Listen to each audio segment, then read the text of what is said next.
Thank you, Sheikh. Thank you. Bismillah ar-Rahman. بسم الله الرحمن الرحيم لا حول ولا قوة إلا بالله العلي العظيم الحمد لله رب العالمين وصلى الله على سيدنا ونبينا أبي القاسم المصطفى محمد وآله الطيبين الطاهرين لا سيما بقية الله في الأرضين اللهم أخرجني من ظلمات الوهم وأكرمني بنور الفهم اللهم افتح علينا أبواب رحمتك وانشر علينا خزائن علومك برحمتك يا أرحم الراحمين. Alhamdulillah, we have tawfiq to continue our study of Introduction to Nahj al-Balaghah based on Ayatollah Mutahhari's book. This section is about justice and governance. This is the second part of this discussion, and inshallah we finish this section today.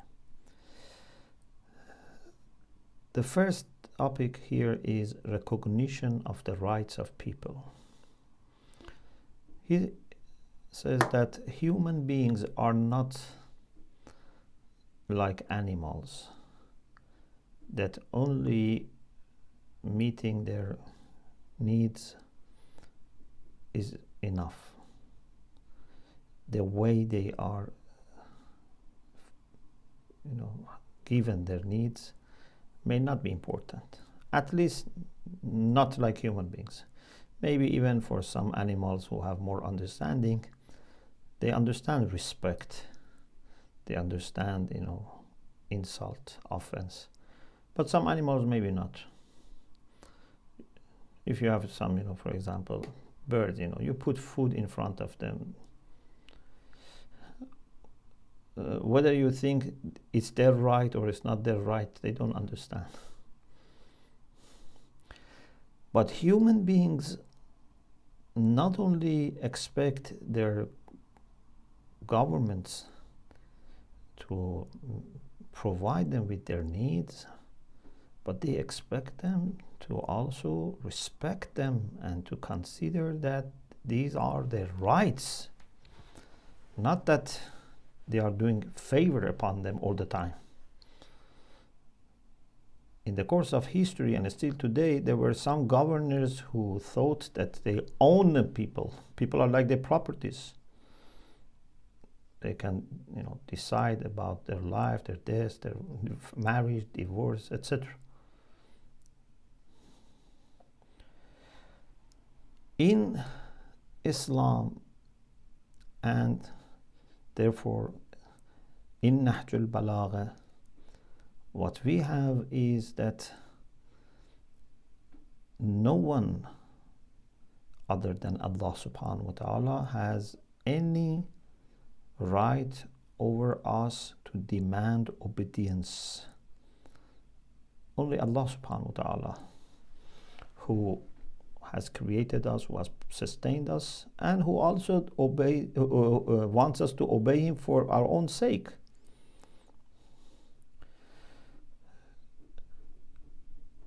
No government, even a religious government, can say to people that I have rights over you and you don't have any rights over me. I'm just doing favor to you. But you must listen to me, you must obey me. No.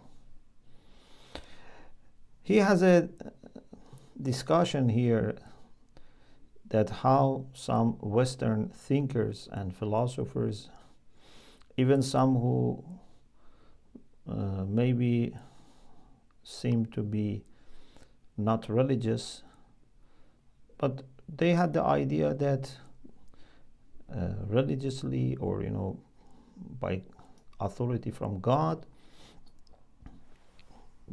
governors have some unilateral authority over people and rights over people.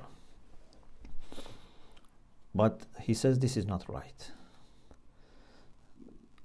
And God has not given such unilateral authority or rights to any person. Always rights are mutual, and rights and duties are to match. If I have some rights over you, you have also some rights over me. If I have rights over you, then because you have rights over me, I have also some duties towards you, and vice versa. Parents over children, children over parents, teachers over students, students over teachers, governments over citizens, citizens over governments. There's always mutual rights, mutual duties and responsibilities. So this is very important thing to remember.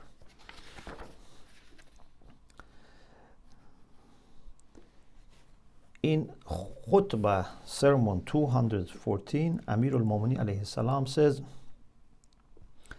Amma ba'd, faqad ja'ala Allahu li alaykum haqqan biwilayat amrikum. Allah has made for me right over you with your wilayah.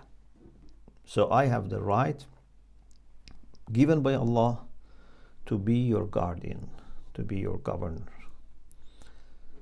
But وَلَكُمْ عَلَيَّ مِنَ الْحَقِّ مِثْلُ الَّذِي لِي عَلَيْكُمْ. You have the same right also over me that I have over you. Means similar, is reciprocated. فَالْحَقُّ أَوْسَعُ الْأَشْيَاءِ فِي التَّوَاصُفِ وَأَضْيَقُهَا فِي التَّنَاصُفِ. This is full of meaning. Haq, either in the sense of the truth, but here maybe mostly is a matter of rights, are easiest thing to describe and widest things to describe. But when it comes to tanasuf, when it comes to be fair and recognize this for others over yourself, is the most, narrowed thing, the narrowest thing, the most difficult thing. When it comes to lecturing, hours I can talk about rights. But how much I am going to acknowledge rights of people over me? That's the main thing. لا يجري لأحد إلا جرى عليه ولا يجري عليه إلا جرى له. على and له, for and against. No one has a right unless there are some rights over him. And if there are rights over him, he has also rights over them. It's mutual. It's very important, very clear, logical principle in philosophy of law.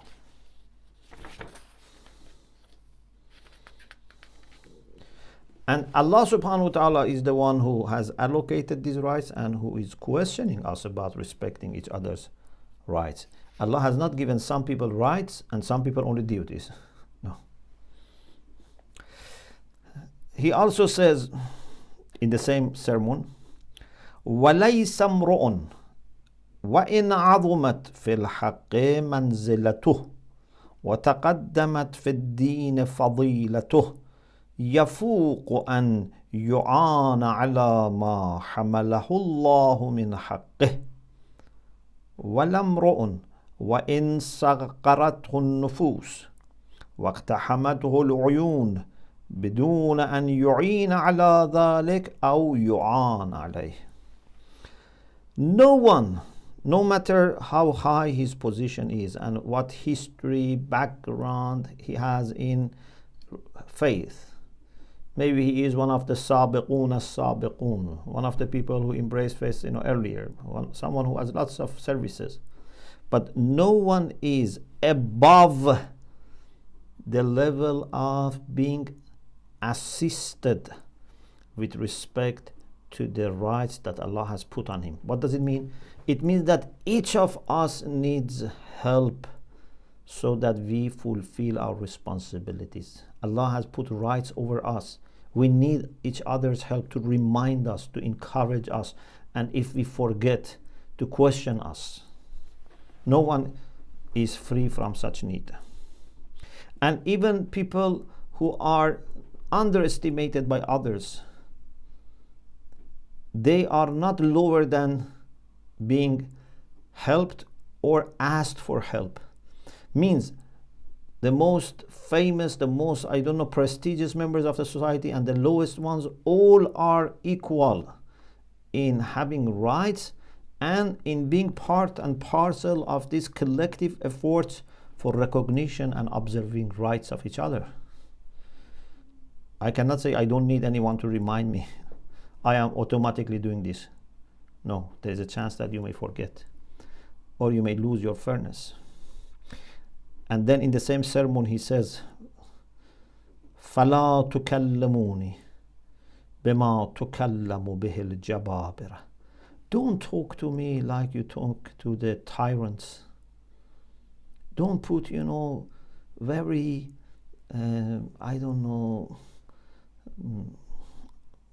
official, formal titles and, flatter me so that I may think little by little that I am special. I have a privilege over other people. Of course, Amir al-Mu'minin is not going to be affected, but still he says this so that it becomes a norm. He says, even someone like me, that who is your imam, you should not treat him and talk to him as if he is above all these legal responsibilities. لا تتحفظوا مني بما يتحفظ عند أهل البادرة.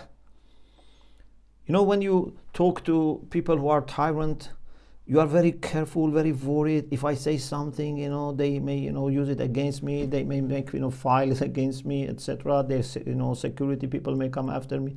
Imam says, don't think about me in this way. وَلَا تُخَالِطُونِي بِالْمُصَانَعَةِ. Don't, compromise in front of me about things and, dilute haqq. Don't think that I am going to mind if truth is mentioned or rights are mentioned.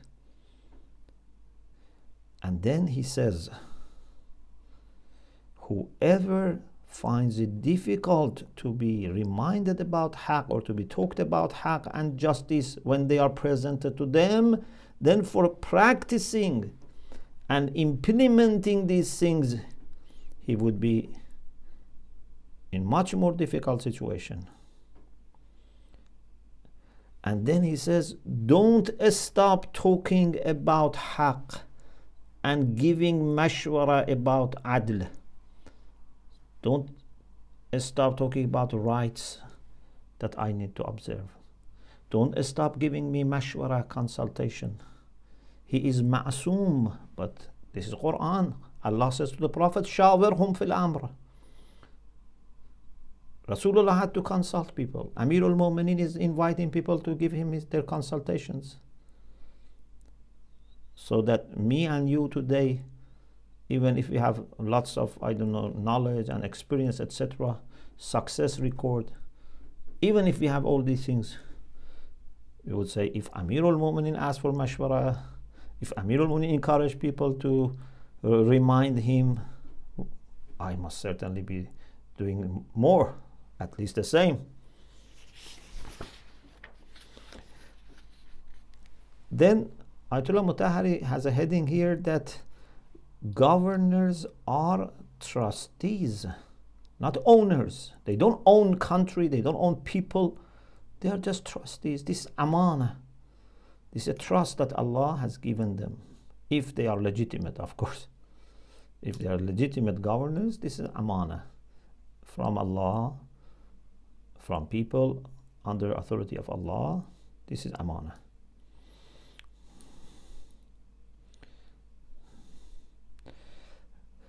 He quotes this beautiful hadith from Prophet Muhammad sallallahu alaihi wasallam, in which Rasulullah mentions that in Islam we have a whole system of responsibility and collective responsibility, mutual, responsibility. He said, "Kullukum ra'in wa kullukum mas'ulun." All of you are ra'i. Ra'i means to take care. Wa kullukum mas'ul, and you are all going to be questioned. We are all responsible for each other, and governors are responsible towards people, etc.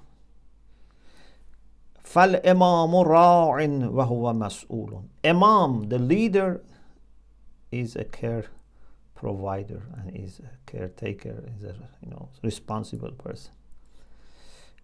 وَالْمَرْأَةُ رَاعِيَةٌ عَلَى بَيْتِ زَوْجِهَا. A wife is responsible for the house and household of her husband. وَهِيَ مَسْئُولَةٌ, and she will be asked about this. وَالْعَبْدُ رَاعٍ عَلَى مَالِ السَّيِّدِ. So imam, leader, wife. Then abd, a servant, is responsible for the money of his master. أَلَا فَكُلُّكُمْ رَاعٌ وَكُلُّكُمْ مَسْئُولٌ. All of you. Teacher is also responsible. Members of parliament, I don't know, police, doctors, bankers, everyone has more or less many things that they have to be taken care of. Many people that their rights are on them, they have to observe. So we cannot say, it doesn't matter to me, I am indifferent, I have no concern towards society, towards people. No. Then he says, let us first bring an evidence from the Quran. The famous ayah of Surah Nisa, verse 58. إِنَّ اللَّهَ يَأْمُرُكُمْ أَن تُؤَدُّوا الْأَمَانَاتِ إِلَىٰ أَهْلِهَا وَإِذَا حَكَمْتُمْ بَيْنَ النَّاسِ أَن تَحْكُمُوا بِالْعَدْلِ. Allah commands you to deliver the trust to their people, and when you rule among people or you judge among people, rule or judge with justice. Hukm can mean to judge or to rule. So, delivery of trust and just judgment or just governance. The late Tabarsi in Majma' al-Bayan. Majma' al-Bayan was the most important tafsir of the Shia before Al-Mizan. Every scholar used to refer to Majma' al-Bayan, and still it's very important. So, the late Tabarsi in Majma' al-Bayan, he says, some people have said, إِنَّ اللَّهَ يَأْمُرُكُمْ أَن تُؤَدُّوا الْأَمَانَاتِ إِلَىٰ أَهْلِهَا is general. Every trust, even if I have given you a book to keep for me, this is amana.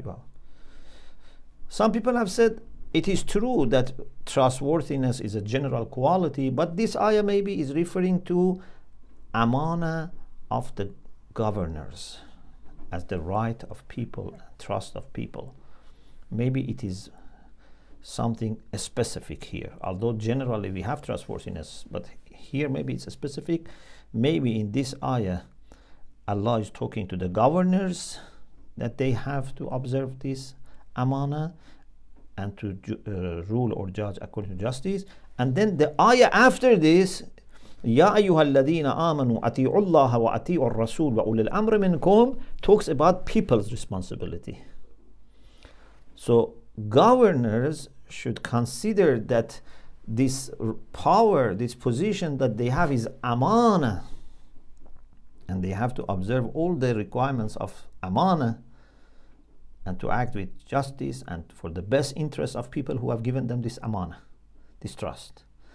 Then people also should obey such governors who are ulul amr in a sense. Although ulul amr in the first place are ma'sumin, but then somehow authority is extended and delegated to people who are legitimized by ma'sumin.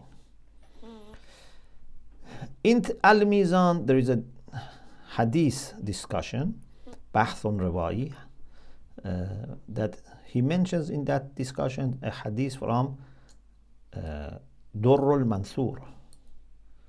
In Durrul Manthur, Suyuti says, حق على الإمام أن يحكم بما أنزل الله وأن يؤدي الأمانة. Suyuti, who is Shafi, a scholar very well known, quotes this hadith from Imam Ali alayhi salam, that it is right upon Imam to rule bima anzalallah, according to what Allah has sent down, according to the religion of Allah, وَأَنْ يُؤَدِّيَ الْأَمَانَةِ, and to deliver the trust. So everything he should know that has a measure of justice that he has to observe.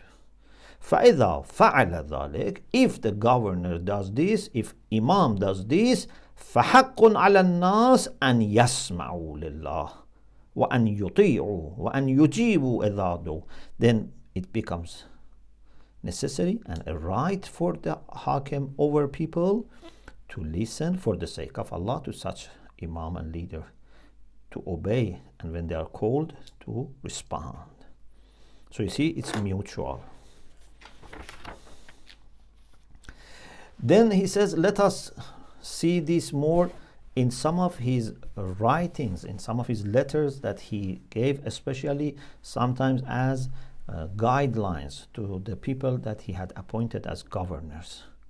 For example, to his governor or agent in Azerbaijan, he said, this is letter 5 in Nahj al-Balaghah. Because Nahj al-Balaghah has 3 sections: sermons, letters, and wise sayings. So in letter 5, he says, وَإِنَّ عَمَلَكَ لَيْسَ لَكَ بِطُعْمَةٍ وَلَكِنَّهُ فِي عُنُقِكَ أَمَانَةٌ. Your action, your position is not tu'ma, it's not a prey, it's not, something that you say, okay, I have hunted this, it's a privilege for me, it belongs to me and family, I have to enjoy my position. No. This is a trust on your neck. It's a responsibility. Who is above you, means who has appointed you, wants from you to observe the rights of people. You have no right to act as tyrants.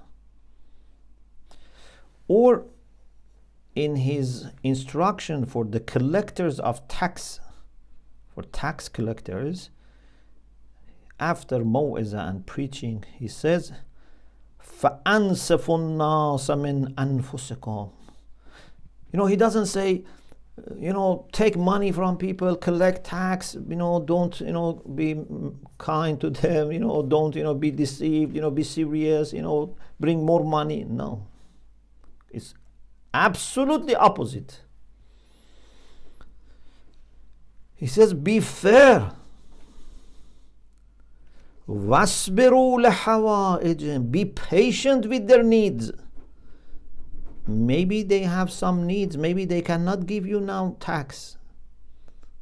I don't want you to bring what they need to the government. فَإِنَّكُمْ خُزَّانُ الرَّعِيَّةِ وَوُكَلَاءُ الْأُمَّةِ وَسُفَرَاءُ الْأَئِمَّةِ. You are supposed to take care of people. You are representatives of people and also ambassadors of the leaders. So you have a very respected position. You are not just to bring money with zulm. History is full of records of some tax collectors who were very brutal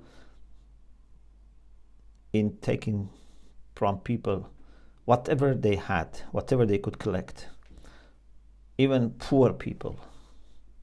But Imam Ali says no. And in his letter to Malik Ashtar, this historical letter, Malik didn't reach even Egypt, but these instructions remained forever from Amir al-Mu'minin alayhi salam. وَأَشْعِرْ قَلْبَكَ الرَّحْمَةَ لِلرَّعِيَّةِ. Imam says, let your heart have mercy for people. It's a matter of heart. He doesn't just say, be careful not to do zulm to them. He says, your heart must be filled with rahmah for people. وَالْمَحَبَّ لَهُمْ, love for people. وَالْلُطْفْ بِهِمْ, you have to have favor upon them. Be kind with them. وَلَا تَكُونَنَّ عَلَيْهِمْ سَبُعًا ضَارِيًا تَغْتَنِمُ أَكْلَهُمْ. Don't be like a wild animal that You want to eat from people, or eat them actually, aklahum. And then he said this famous sentence, which is on the wall of United Nations in Geneva. فَإِنَّهُمْ سَنْفَانِ. People are one of the two groups. إِمَّا أَخٌ لَكَ فِي الدِّينِ أَوْ نَظِيرٌ لَكَ فِي الْخَلْقِ. Either they are your brother in faith, brothers in faith, or similar in creation. They are human beings, fellow human beings. وَلَا تَقُولَنَّ إِنِّي مُؤَمَّرٌ آمِرٌ. Don't say, I have been given a command from Amirul Mu'mineen and now I am going to command you. فَأُطَاعَ, and everyone must obey me. Because this means that mischief enters your heart and weakness enters your faith, and ni'mah would be taken away from you. In his instruction for commanders of army,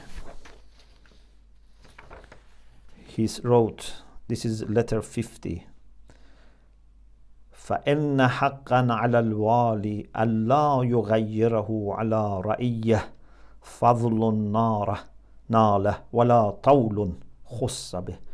It is the right of people over the governor that if he has achieved something, if he has received something, he has, got some success, etc., some achievement, some victories, some monies, etc., anything that adds to his power, position, money, then he should not change his behavior. When he is weak, he is kind, but later when he's established, he becomes cruel. No. Indeed, whatever more blessing Allah gives him, he should become more kind to people. And then in his instruction about people who collect zakat, he wrote these beautiful things. He says, and this is in letter 25, also you can refer to letters 26, 27, and 46 about people who collect zakat. He says, when you go and meet people, different tribes, different villages, etc., he says, observe piety, God-fearing. Don't frighten any person. People should not be harassed by you. Don't behave in the way that they dislike you. Don't take from them more than what they are supposed to give. If you reach a tribe that have come somewhere to take water, they have a station near a river to take water, you should also come down. Don't enter their homes, their tents. Be very patient, very calm, not like an enemy, not like an invader. Because in the past, this was common, and still maybe today. They have, army, soldiers, and from government, they go everywhere, they do whatever they like. He says no. Enter like a guest and say salam and salutations to them, and then tell them, servants of Allah, Khalifa has sent me to you to take huquq, to take the money that you have to give, zakat, that belongs to Allah. Is there any right for Allah that has become due? Ask them. They should say whether they have or not. You ask them, is any zakat applicable to you? Is any zakat due? If they say no, don't ask them again. Don't refer to them again. For example, after a few days, go back. Accept what they say and respect their word. If someone said yes, then without frightening them, without threatening them, go with them. Whatever they give you, take. If they have some silver or gold to give, take. If they have some animals to give as zakat, you take. But without their permission, don't enter into the place that they keep their animals, to count, etc. Don't use power, force, violence, etc. Imagine, Imam has responsibility of looking after the country. There are enemies, fights, etc. Poor people. But he says, ask them. If they say they have something to give, take. If they say no, don't take, and don't refer back to them again. Don't pressurize them, even verbally. This is Amirul Mu'mineen. This is true follower of the Prophet.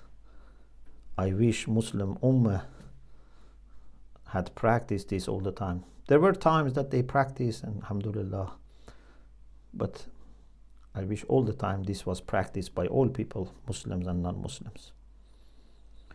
So alhamdulillah, with this we finish the section on governance and justice. Inshallah, if we have tawfiq to have another term, inshallah, we can continue with the rest of the book.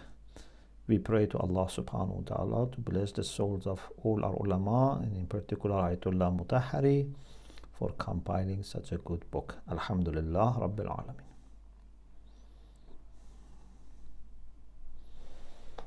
Ahsantum, Sheikh. Allah Thank you for yet another session of so much wisdom and input. Thank you so much. You're welcome.